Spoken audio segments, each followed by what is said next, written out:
Sir, Kichcha Sudeep ಅವ್ರಿಗೆ ನನಗೆ ತುಂಬ ಅಭಿಮಾನ ಇದೆ, ಗೌರವ ಇದೆ. ನೋಡಿ,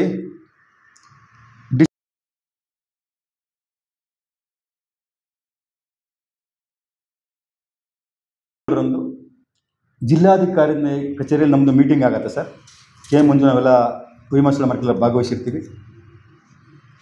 ಹತ್ಕುಂಟೆ ಜಾಗದ ಬಗ್ಗೆ ಎಲ್ಲ ಮಾತುಕತೆ ಎಲ್ಲ ಆಗಿರುತ್ತೆ. ಅದು ನಾನು ಮಾಧ್ಯಮದಲ್ಲಿ ನಾವೆಲ್ಲ ಅದನ್ನೆಲ್ಲ ಪ್ರಸಾರ ಮಾಡಿರ್ತೀವಿ. ಇವರು ಕಿಚ್ಚ ಸುದೀಪ್ ಅವರು ಅಂದು 11ನೇ ತಾರೀಕು ಡಿಸೆಂಬರ್ 2017 CM ಅವ್ರನ್ನ ಭೇಟಿ ಮಾಡ್ತಾರೆ. ಏನು ಭೇಟಿ ಮಾಡ್ತಾರೆ ಅವರು? ನಾವು ಒಂದು ಅರ್ಧ ಎಕರೆ ನಮಗೆ ಕೊಡಿ, ನಾವು ಅದನ್ನು ಅಭಿವೃದ್ಧಿ ಪಡಿಸ್ತೀವಿ ಅಂತ ಏನೋ ಒಂದು CMಗೆ ರಿಕ್ವೆಸ್ಟ್ ಮಾಡ್ಕೋತಾರೆ ಸರ್.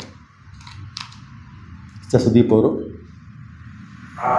ಡಾಕ್ಟರ್ ವಿಷ್ಣು ಸೇನಾ ಸಮಿತಿ ಅಧ್ಯಕ್ಷರು ಅವರಿಬ್ಬರು ಹೋಗಿರ್ತಾರೆ. ಅವ್ರ ರಿಕ್ವೆಸ್ಟ್ ಕೇಳಿಕೊಂಡು ಅದು ನಮಗೆ ಒಂದು ಅಂದು ಅವರು ಪುಣ್ಯಭೂಮಿ ವಿಚಾರವಾಗಿ ಚಾಲನೆ ಕೊಡ್ತಾರೆ ಸರ್. ಸುದೀಪ್ ಅವರು ಅವ್ರ ಬೆನ್ನಿಂದನೇ ಭಾರತ ವಿಷ್ಣು ಅನಿರುದ್ಧ ಹೋಗ್ತಾರೆ ಅದೇ CM ಹತ್ರ ಮಾತಾಡೋಕ್ಕೆ. ಅದೇನು ನಡೀತಾ ಗೊತ್ತಿಲ್ಲ ಸರ್. ಇದು ಮೊದಲ ಬಾರಿಗೆ ಕಿಚ್ಚ ಸುದೀಪ್ ಅವರು ಪುಣ್ಯಭೂಮಿಗೆ ಎಂಟ್ರಿ ಕೊಟ್ಟ. ನಾನು ಡೇಟ್ ಹೇಳ್ಬಿಟ್ಟೆ ನಿಮಗೆ. ಅವ್ರಿಗೆ ಎಲ್ಲ ಇದ್ರ ಬಗ್ಗೆ ಅವ್ರಿಗೂ ಎಲ್ಲ ಮಾಹಿತಿ ಗೊತ್ತಿದೆ. ಹತ್ಕುಂಟೆ ಬಗ್ಗೆ ಗೊತ್ತಿದೆಯಲ್ಲೋ ನನಗೆ ಗೊತ್ತಿಲ್ಲ. ಪಾಪ ಅವರು ಇದ್ರ ಬಗ್ಗೆ ತುಂಬ ಆಗಿಲ್ವಲ್ಲ ಅಂತ ಅವರು ಪಾಪ ಶ್ರಮಪಟ್ಟಿದ್ದಾರೆ. ನಾವು ಒಂದು ನವಂಬರ್ ಹೋರಾಟ ಮಾಡಿಕೆ ಕೊಟ್ಟಾಗ ಇದೇ ಕಿಚ್ಚ ಸುದೀಪ್ ಅಭಿಮಾನ ಸಂಘದ ಜಗ್ಗಿ ಅವ್ರಿಗೆ ನಾನು ಫೋನ್ ಮಾಡ್ತೀನಿ, ಭಾಗವಹಿಸೋಕೆ ಹೇಳಿ ಸುದೀಪ್ ಅವ್ರನ್ನ ಅಂತ. ಅವರು ಎಲ್ಲೋ ಅವ್ರ ಪಿಕ್ಚರಲ್ಲಿ ಹೊರಗಡೆ ಇರ್ತಾರೆ. ಒಂದು ವಿಡಿಯೋ ಮಾಡಿ ನಮ್ಗೆ ಕಳಿಸಿರ್ತಾರೆ, ನಿಮ್ಮ ಹೋರಾಟಕ್ಕೆ ನಮಗೆ ಬೆಂಬಲವಿದೆ ಅಂತ. ಅದನ್ನು ಮಾಮೂಲಿ ಸಮಾಜಕ್ಕೆ ಹಾಕಿ ಬೆಂಬಲ ವ್ಯಕ್ತಪಟ್ಟಿರ್ತಾರೆ 2018 ಅರ್ಥಾಯ್ತಾ? ಅವರು ವಿಷ್ಣು ಅಭಿಮಾನಿಗಳ ಹೋರಾಟಕ್ಕೆ ಯಾರೇ ಹೋರಾಟ ಮಾಡಿದ್ರು ಅವ್ರು ಬೆಂಬಲ ಕೊಟ್ಕೊಂಡು ಬಂದಿದ್ದಾರೆ. ಅದ್ರ ಬಗ್ಗೆ ಎರಡು ಮಾತಿಲ್ಲ. ನಿಜವಾಗ್ಲೂ ನಮಗೆ ಈಗೇನೋ ಹೇಳಿದ್ರಿ ನೀವು, ಸುದೀಪ್ ಅವರು ಅರ್ಧ ಎಕರೆ ಅಂತ ಸರ್. ನಿಜವಾಗ್ಲೂ ಸರ್ ನನಗೆ ಎಷ್ಟು ಆನಂದ ಆಯಿತು ಅಂದರೆ, ನನ್ನ ಅಭಿಮಾನಿಯಾಗಿ ನೋ ಲೀಡರ್ ಸರ್ಕಾರಕ್ಕೆ ಮುಖಭಂಗ ಆಯ್ತು ಸರ್.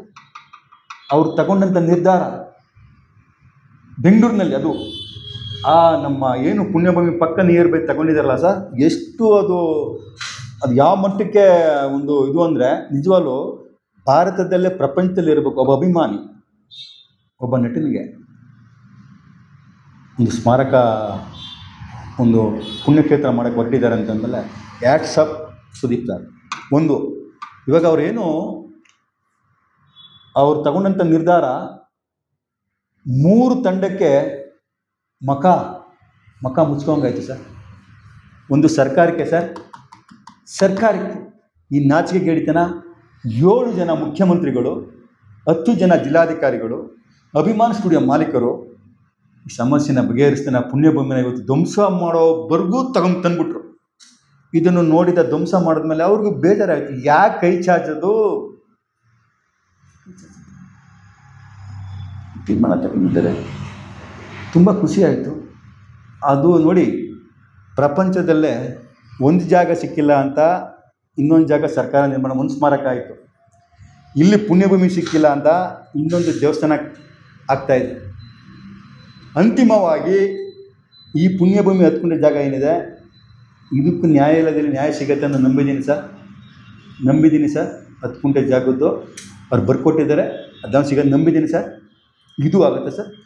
ಒಬ್ಬ ನಟನಿಗೆ 3 ಸ್ಮಾರಕ ಆಗೋದು ನೀವೆಲ್ಲ ನೋಡಿದ್ದೀರಾ ಸರ್. ಇದು ನಮ್ಮ ಪುಣ್ಯ ಪುತ್ಲಿಗಳಾಗಿದೆ ಬಿಡಿ. ಅದು ಅಭಿಮಾನಿಗಳ ಮಾಡ್ಕೊಂಡಿದ್ದಾರೆ. ದೊಡ್ಡ ಮಟ್ಟದಲ್ಲಿ ಆಗಿರೋದು ಪ್ರಪಂಚದಲ್ಲೇ ಏಕೈಕ ನಟ ಡಾಕ್ಟರ್ ವಿಷ್ಣುವರ್ಧನ್ ಸರ್. ಲೇಟ್ ಆಗಿರ್ಬೋದು ಸರ್, ಲೇಟೆಸ್ಟಾಗಿ ಡಾಕ್ಟರ್ ವಿಷ್ಣುವರ್ಧನ್ ಅವ್ರಿಗೆ ಅನ್ಯಾಯ ಆಗಿದೆ. ಆ ಅನ್ಯಾಯದ ಪ್ರತಿಫಲವಾಗಿ ಇವೆಲ್ಲ ಇವತ್ತು ನಡೀತಾ ಇದೆ. ಕಿಚ್ಚ ಸುದೀಪ್ ಅವ್ರಿಗೆ ನಾನು ತುಂಬ ಹೃದಯದ ನಮ್ಮ ಸಂಘಟನೆಯಿಂದ, ಟ್ರಸ್ಟ್ ವತಿಯಿಂದ ನಮ್ಮ ಸಂಪೂರ್ಣ ಬೆಂಬಲ ಇದೆ. ನಾವು ನಿಮ್ಮ ಜೊತೆ ಸೇರ್ಕೋತೀವಿ ಮುಂದಿನ ದಿನಗಳಲ್ಲಿ. ಅದು ಒಂದು ಭಾಗ ಸರ್. ಆದರೆ ಪುಣ್ಯಭೂಮಿನ ನಾವು ಸರ್ ಅಂತ್ಯ ಸಂಸ್ಕಾರ ಆಗಿದ್ದ ಜಾಗ, ಅಲ್ಲಿ ಅಸ್ಥಿ ಮಡಿಗೆ ಮಂಟಪ ಕಟ್ಟಿರೋದು ಸರ್. ಸುಮ್ಮನೆ ಕಟ್ಟಿಲ್ಲ ಸರ್. ಅದು ಯಾರೋ ಅಸ್ಥಿ ಬಗ್ಗೆ ಮಾತಾಡಿದ್ರು, ಅದನ್ನು ಮುಂದಿನ ಭಾಗದಲ್ಲಿ ತಿಳಿಸ್ತೀನಿ sir. Hats off Sudeep sir. ನಿಮ್ಮ ಒಂದು 2 ಎಕರೆ ಅರ್ಧ ಎಕರೆ ಏನು ತಗೊಂಡು ನೀವು ಮಾಡ್ತಾಯಿದ್ದೀರಿ, ಒಂದು ವಿಷ್ಣುವಿನ ಅಭಿಮಾನಿಗಳಿಗೆ ಒಂದು ಧ್ಯಾನ ಕೇಂದ್ರ ಅಂತ. ಅದು ಯಶಸ್ವಿಯಾಗಲಿ, ಕೈಗೂಡಲಿ, ನಮ್ಮ ಸಂಪೂರ್ಣ ಬೆಂಬಲ ಇದೆ ಸರ್.